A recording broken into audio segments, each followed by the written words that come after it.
everybody, recording live from somewhere. This is Zach Couples with episode number 113 of the Movement Debrief. And to date, folks, we're riding the storm out. We're going to talk about all things telehealth, telemedicine, whatever the hell you want to do. What better time than now, folks? I got a bunch of questions, anonymous and not anonymous, that have been asked by the people. They'll be answered for the people by this people right here. Fam recognize fam. Without further ado, let's debrief, shall we? The first question that I got was how to start a remote consultation business. So how do I get started with online coaching? Why should I do this? And how do I get buy-in? Remote consultation can be a very lucrative side hustle to start, potentially moving to a full-time hustle. I started doing a bulk of my remote consultations in 2017, and over the course of a few years, I was able to make this a six-figure business. So I encourage you, if you can, please start. But that being said, there's a lot of trial and error. It's not something that's going to fix your financial woes right now. Even my numbers have dropped in terms of the number of people that I see. It's just tough times right now. But what this can be used for is a way to maintain some of the current clients you have. I also think, too, that you have to realize that there is a bit of a learning curve when it comes to working with people remotely. The coaching is a lot different than in person. And I'm going to help problem solve through that and save you a bit of time if this is something you're getting into. But I want you to realize from the get-go, this is probably not going to fix the financial situation that we are in right now. But you will be better prepared for when this happens, especially now because with us being closed down, there's going to be a lot more competition in this realm. Let me try to simplify this process for you, though. So how do you get started? First off, you need to figure out a way to advertise to people. I think if you are someone who predominantly has an in-person business, the easiest way to advertise is to your current clients. You could use this as an opportunity to let them know that you care about their health. You don't want to do anything to potentially spread the coronavirus. And a remote consultation or remote coaching could be an option. That would be where I would start if I were everyone. If you don't have that business and you're looking to get into the remote side of things fresh, you got to be prepared to do a lot of free stuff for a while. So that could be producing content that is targeted towards your particular market. That could be offering free sessions to get you better acquainted and get you better adept at coaching someone remotely. When I was first starting out, I couldn't tell you the number of times that I would either give someone a free session because I was struggling getting them better through coaching through this medium, or the amount of times that an hour session went to 2 hours and I charged them for 1 hour. So there's a lot of trial and error that goes about starting this. But if you can produce content, reach out to your current clientele, that would be where I would start first. Why should you do remote consultations? It's another income stream that protects you when your current income stream falters. For example, a lot of us right now, and myself included, might have in-person businesses that are struggling. But if you have other ways that you can bring income in when one of your businesses is struggling, well, then you're a little bit more protected when crap hits the fan. There's a great book, which I'll link in the show notes, which will be on zachcouples.com/telehealth. But the book is called Anti-Fragile. It's by, I think his name is pronounced Nassim Taleb. He discusses this concept. If you get hit by a black swan event, which is an event that changes or shakes the foundations of what we know in our world, you need to have ways of getting better from that event.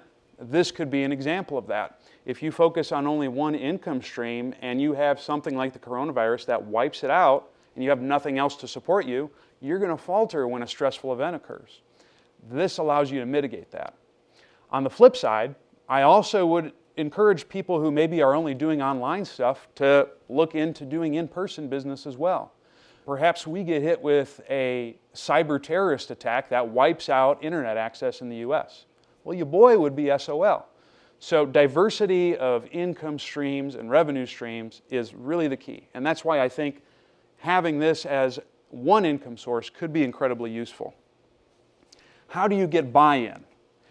One, I think producing results is probably the best way to get buy-in. If you already have current clientele and you're getting them good results, let them know that this is a way that we can maintain the gains that you've gotten in person. We're just going to do this remotely. That would be one way. Another way would be use this as a challenge. I am going to work with you remotely. If we can't get the results that you desire, I'm not going to charge you. That's basically what I do with my remote consultations. I know pretty quickly within the session or within some of my screening processes whether or not I'm going to be a good fit for this person. And if I don't think I'm going to be a good fit for them, or I think that the chances of me being successful with them remotely is low, I will either point them to someone in person who I know, or I will work with them for free, or I won't charge them for the session and I'll cut it short and refer to elsewhere. I would encourage you to do the same. That might be the best way to get buy-in from someone if they're skeptical of doing remote consultations with you. It's also a nice challenge for yourself to get better at this stuff quickly. Those would be some of the big keys. Let's now dive into logistics of remote consultations. What does the process of working remotely look like? The first thing is making sure you set up your system so you can screen out people that are not appropriate for remote consultations, and to make the process simple leading up to the remote session so you're spending less time talking, more time coaching and troubleshooting. The first thing I do is I have a questionnaire process that I have my clients fill out so I can refer out possible people who might not be appropriate for me. I am all about minimizing expenses with this, so I simply have a Google Doc intake form that I have people fill out. They fill out that questionnaire. I'll glance through it before I work with the person, and if I see any major red flags, I'll say, hey, let's hold off. I want you to work with or get this checked out and this checked out before we do a remote session. The second thing I use is Calendly. That's to schedule people. Calendly is just an easy calendar you can use to schedule within your time. You can limit the amount of clients. You can have a certain amount of time set up for that. That's my scheduling process that I use. I also have a waiver that I have people sign, letting them know that this is not the substitute for medical care. It's more like a remote coaching session. And if people go through that, then they kind of know what to expect, and they know that there's no guarantees with these sessions.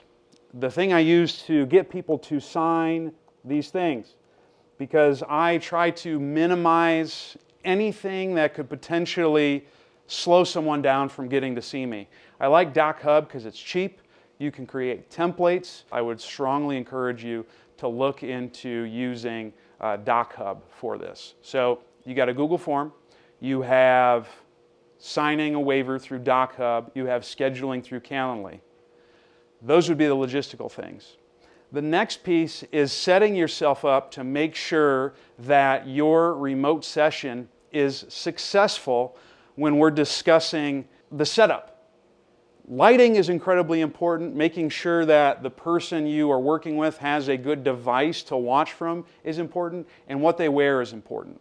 Let's unpack that. First, let's go into the device. You want to have an adjustable camera so they can change the angle that you're viewing them at, and it does so easily. It's not a good idea to have someone hang onto their phone and set like a shoe up or something and try to balance it that way. You either want a laptop with a webcam, make sure that the webcam is on top, not on the bottom, because if it's on the bottom, you're going to be looking at the keyboard. I like a laptop because you can tilt it up and down. You can change the angle that you're looking at very easily. So I would strongly encourage you to use a laptop. If your people do not have a laptop, then they should get either their iPad or their tablet or their phone with a stand, just like I'm using for IG Live right now. That would be the other thing that I would look into. So you need something that's adjustable. Bright clothing and bright lighting. If you have someone and you're working with them in their house, and when you're working with them in their house, it's dark or you have bad lighting and they're wearing dark clothes, you're not going to be able to see them well. If you're not going to be able to see them well, it's going to really impair your ability to coach these people. So you want to make sure that they wear bright clothing, so not black and gray like your boy is doing. and you want to make sure that it's well lit. So living rooms, like close the windows, because sometimes the lighting, the natural lighting, will limit your ability to see your clients. If you use equipment when you're coaching, try to have that prepped ahead of time. And so the intake email that I send, I give them a list of equipment I'd like them to have. And it's not like go buy a kettlebell. It's simple things. For me, that's like getting a toilet paper roll. Well, maybe not in this day and age, but getting a yoga block, a small ball, a paper towel roll, a book so you can elevate the heels. Those would be simple pieces of equipment that you could use to get most of the stuff you need done from an exercise perspective. In terms of the call itself, I am a huge fan of Zoom. I've used all of the webcam services. Zoom by far has the best quality. It's free if you're doing a lot of one-on-ones, which is also nice. There's also really cool capabilities of sharing your screen. So if you want to do some educational pieces, you can share your screen, draw stuff up. It's especially good if you have an iPad with an Apple Pencil. So if I'm working with someone and I want to draw them something out to help from an educational standpoint, I can hook up my iPad to the call, send a whiteboard, so then I can draw stuff on my iPad so I can show the client what's crack-a-lackin' or what's going on with them. Zoom is awesome. It's also really cool and pretty inexpensive if you want to do things like group classes. You could host a group class of up to 100 people for, I think, $14.99 a month. I know I sound like I'm a Zoom salesperson. They should frickin' be sending me money, but they're not. It's just that good of an app. And especially if you're just doing one-on-ones and it's free, I would strongly encourage you to use Zoom. So logistically, we got all the waivers signed. We got the assessment form filled out. They're scheduled via Calendly. They downloaded Zoom. They're ready to rock and roll, take control.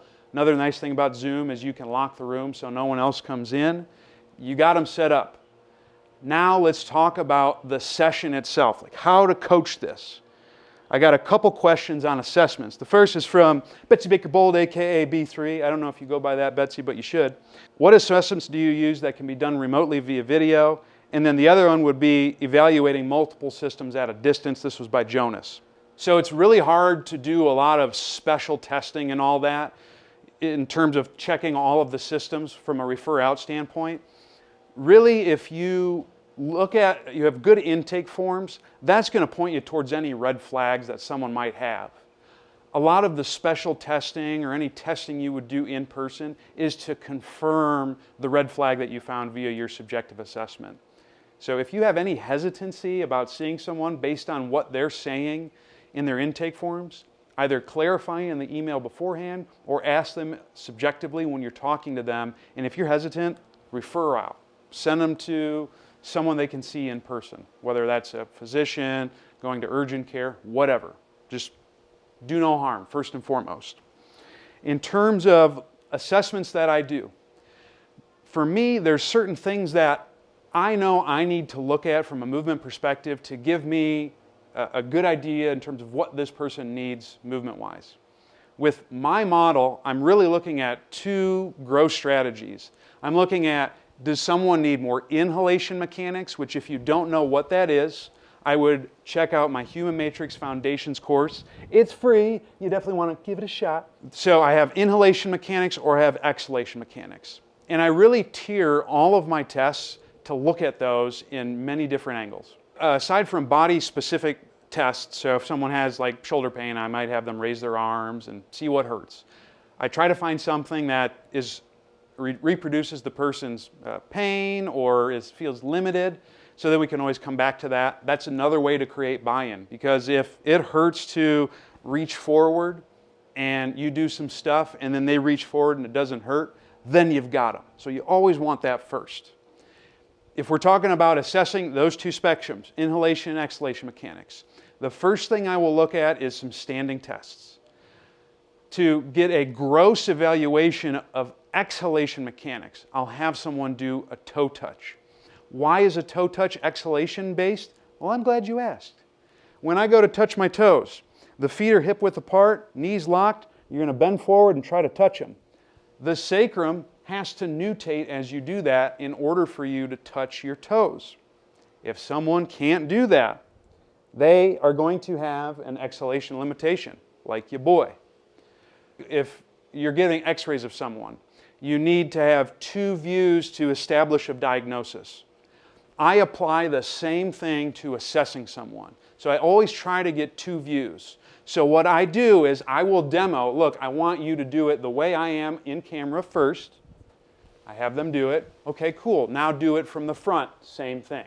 That would be an example. As I'm going through this, show them what you want. Show them the angles that you want them to perform it.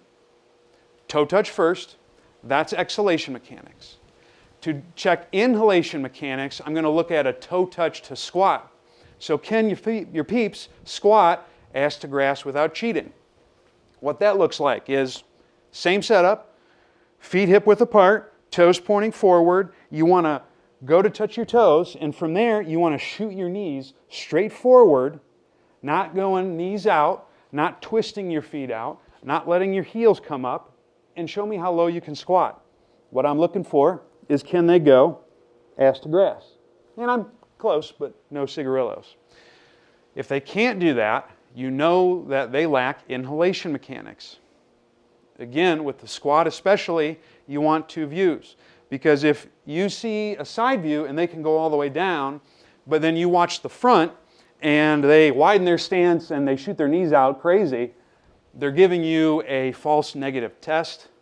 You want to make sure that they can keep everything in a straight line so you're maximizing the inhalation mechanics at the pelvis. Next, I'm going to do a test that's going to approximate pump handle mechanics, someone's ability to get air into the front of the chest. For this, I like shoulder extension. What I have people do is I have them face away from me. You want to keep your arm in close, keep it in tight, and go as far back as you can, then spin to the side and show me what you're working with. You're looking for 65 degrees as a normal test for shoulder extension without the person abducting the arm. If they're abducting the arm, that's because they're limited in shoulder extension, and subsequently they can't establish pump handle mechanics. We have toe touch, we have toe touch to squat, exhalation mechanics, inhalation mechanics. We have shoulder extension, that's pump handle. Those would be my standing tests. Next, what I'm going to look at is I'm going to dive a little bit deeper by doing some more single arm, single leg activities to get me a little bit more detail in terms of inhalation versus exhalation mechanics. The next test that I will do is a knee to chest test. That'll be lying on the ground, which hopefully y'all will be able to see me. But I have someone lie on their back, bring the knee to the chest, make sure it doesn't go out to the shoulder. Again, that's why you want to do 2 views. So I want to see if they can bring the knee to the chest and compress it down. And I'm also monitoring the down leg to see how much the hip flexes up. This is a good test because it gives you 2 things. On the knee to chest side, if you can compress the knee completely to the thigh, that shows that they have counternutation of the sacrum on that side, inhalation mechanics. If they can keep the bottom leg down flat and it's not externally rotating, that shows you exhalation mechanics on that side. The other thing I'll look at, which is more of an exhalation bias, is an active straight leg raise, classic FMS style stuff. Palms up, tense the quad, lift your leg up as far as you can. You're looking for 90 degrees. If someone is limited there, that's more of an exhalation bias test. The femur is going to be more internally rotated. In the 90 to 100 degree of straight leg raise, the femur is biased towards more internal rotation. Internal rotation of the femur is associated with exhalation mechanics and subsequently relative nutation of the sacrum. Another way to check inhalation versus exhalation mechanics of the lower body. If we're going upstairs, I do 2 things. First, I'll do shoulder external rotation at 90 degrees, seeing if they can get the arm down or at least 30 degrees of wrist extension and the knuckles touch the ground. That's what I would consider normal. If someone goes flat like I am, that's because in terms of wrist to the ground, the reason why that is because that person has an excessive amount of external rotation.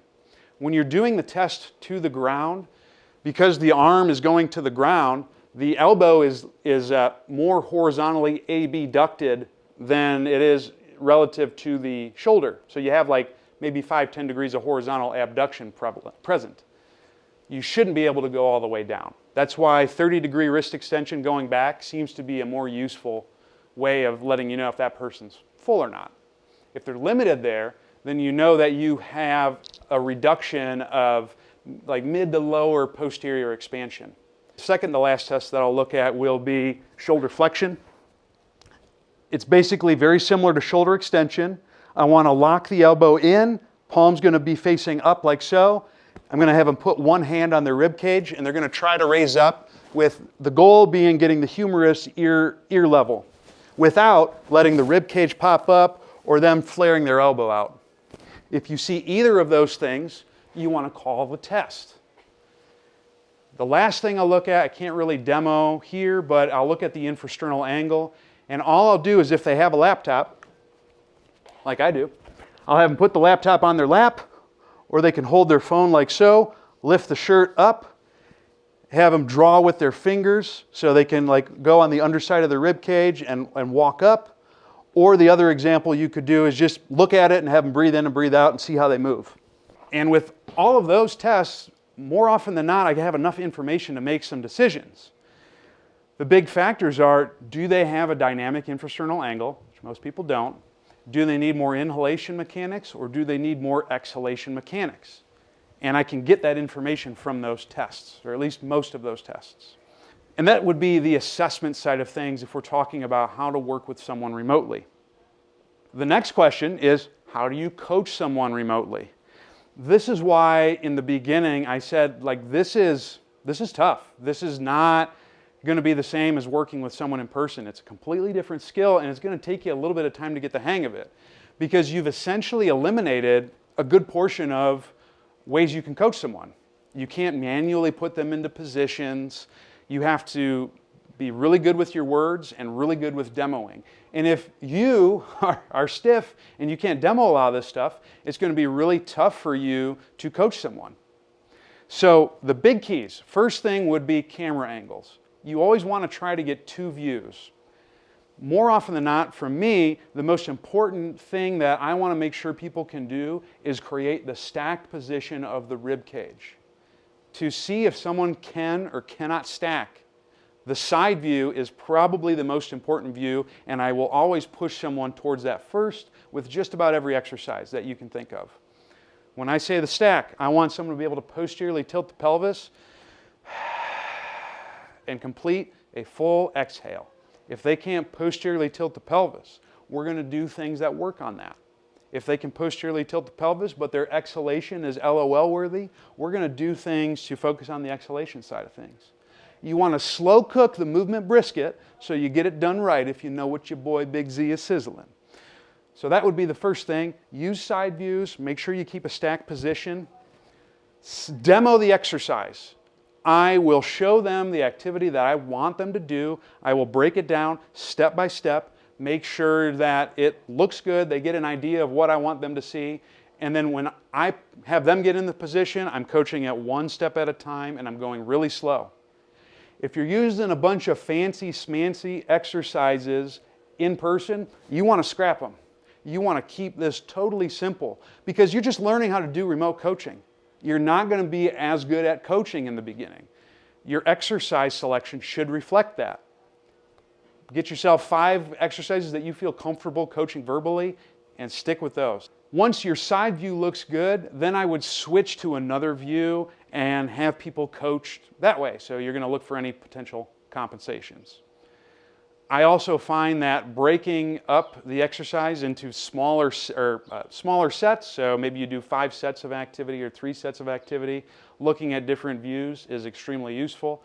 Obviously, you want to temper this if you have someone who is extremely sensitive. But those would be some of the big things I would consider with coaching. To summarize, make sure you're using 2 views. Lateral view's big, especially if you're coaching the stack. Simplify your exercises and make sure you go slow with coaching. Demo, demo, demo, demo. If someone is screwing up as they're doing it, aside from trying to verbally explain it, show them what you want. So for example, if you're coaching a squat and you want that stacked position as they go down into a squat and they're hinging, I like the right, wrong, right sandwich of demoing particular activities. So in that example, I might say, hey, immortal technique, when you're doing this squat, I want it to look up and down like this. Here's what you did. And I'll exaggerate, make it look funny. So I'll do like this crazy hinge where I stick my butt out really big, which, you know, with my compensatory strategies is not that hard. And then I'll show them the right way to do it. So I don't want you sticking your butt out like Jennifer Lopez, hand on heart. I want you to stay up and down as you squat. Use 2 angles, focus on the lateral view to start, simplify your exercises, demo, use your words. Virtual classes with your clients. Take the same process that we're looking at. Side views first. Use Zoom. If you get the Zoom Pro account, you can have up to 100 people. I would keep the classes smaller in the beginning, and then as you get better at coaching remotely, then you can add the number of members. So perhaps you're going to start with your clients doing one-on-ones, just like we are right here. Once you get comfortable coaching people one-on-one, then you can up the number of people in your group class. So maybe you're going from 1 to 3. Okay, 3 looks good and people aren't moving terribly, we can bump it up to 5, so on and so forth. That's going to allow you to maintain the quality training that you've probably already been doing, and it's also going to help keep pace with the way you can coach remotely. One other thing that I neglected to mention, but I should. When you are working with people remotely, either one-on-ones or in class, it's going to be a lot more exhausting than you think. You might be able to work with 8 people in a given day in person. I would probably cut that by 50% remotely. Because what you have to consider when you're doing remote consultations or remote coaching is you are staring at a screen, just like I am, all day. Just think about the amount of sitting you're doing. It's exhausting, especially staring at a small screen trying to coach someone. I would really shorten up the amount of time that you're spending coaching remotely. Work more days. You want to make sure that you preserve your quality and your ability to coach people, because if you're doing 12 people in a day, and trust me, I've done it, and the quality starts to drop off, people are going to notice that. You want to make sure that you don't do that with your clientele. The last big question about this is remote coaching without equipment. This is from Brian. Here's what Brian asks. Some individuals are so patterned they require external load. Any substitutes that you have found to work if weights, bands, cables are unavailable? Yes. One thing that I will use for most of these people who are really jacked up and they use a lot of external load, or they usually would need external load to get changes, I would give them the most challenging body weight exercises you can possibly do. For example, if you're teaching the stack for someone, and let's say they're a wide infrasternal angle, we know based on the Takashima article that putting people in the sideline position is going to promote reducing the side-to-side dimensions and increasing A to P dimensions. This is where activities like side planks, Copenhagen adductor exercises are really useful for improving that individual's dynamic capabilities. If you have someone who's narrow, same thing, they're super ripped and normally they would need a lot of load, you might consider doing headstand variations. You might consider doing incline push-up variations. You could do it in the bear. Basically anything that puts their heavier body weights against them. And a lot of times doing that can be incredibly useful. Also, don't be afraid to MacGyver a bunch of stuff at home to help people with doing these activities. You could have them load up bags of garbage and have them hold on to that. Or maybe, you could grab a keg and use a keg if you got a keg going. Have them lift garbage cans, have them hold that and squat. Like, get creative, find things around the home that can be useful. But more often than not, if you can coach these moves correctly and have them use slightly more challenging body weight exercises, you can toast them without needing much external load. That being said, bands are something you could probably have your clients buy, and they might not need much. You can get a lot of super bands and all that for under $100. Might be a worthwhile thing to consider purchasing, especially because we don't know how long we're going to be in this situation. I think that's a good stopping point for us today. I want to thank all of you for tuning in. I'm really thinking of you. If you have any other questions, like email me, zach@zachcouples.com. I'm going to have text from this specific debrief out so you can read it, reread it. If you have specific questions, just email me today and I'll keep adding them to this document that I'm going to be having, which will be on zachcouples.com/telehealth. I'm really thinking of all of you. If you need any assistance remotely or anything like that, go to zachcouples.com. I offer movement consultations. If you want to work together with one of your clients so you get the hang of what I'm talking about, we can definitely do that. Same thing with remote training, same thing with just mentoring through this process. I'd be more than happy to help. But go there. I want you to, while you're there, if you sign up for my newsletter and you want to get more in depth into this, because I also think, and of course I'm biased, but a lot of the stuff that I do, because it's hands off, works really well remotely. And I have a lot of the clients to show that. So please sign up for Human Matrix Foundations. Take that while you can. Otherwise, I'm on social media. Facebook and Twitter is @ZCouples. Instagram is ZachZAC, or ZACcouples, CUPPLES. And YouTube channel has a lot of exercises that you can use with your specific clients. Thank you all for tuning in. You've been an amazing, sexy, outstanding audience. We're going to get through this. I have no doubt in my mind. Humans are resilient, we're adaptable, and this is impetus and opportunity for you to adapt. So adapt on, my friends. Keep it real, but not to the extent where things go wrong. Stay hungry, stay learning, stay moving, and I'll see you next time. Deuces.